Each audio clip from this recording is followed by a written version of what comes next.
کیا ہمیں یہ اسلام پڑھایا کیا؟ ہمیں وہ جھوٹی احادیث پڑھائی جاتی ہیں کہ جی وہ حضور جاتے تھے، بڑھیا آ کے کوڑا پھینکتی تھی، وہ بیمار ہو گئی تو حضور بیمار پرسی کے لیے چلے گئے۔ پڑھی ہے نا یہ حدیث؟ کسی بھی مکتبہ فکر کے عالم دین کے پاس چلے جاؤ، انہیں بولو کوئی مستند حوالہ دے دو، وہ کہیں گے یار یہ تو حدیث ہے ہی نہیں۔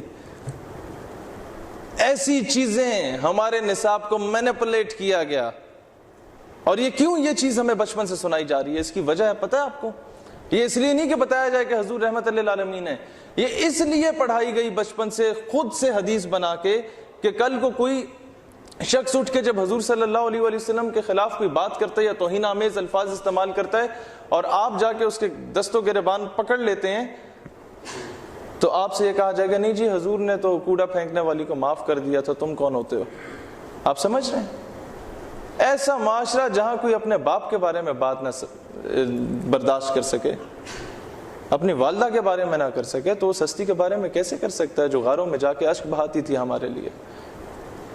اور یہ ایکسٹریمزم میں نہیں آتا، یہ ہمارے باقی رہنے کے جواز میں آتا ہے، یہ ہمارے اخلاقی طور پر زندہ رہنے کے جواز میں آتا ہے۔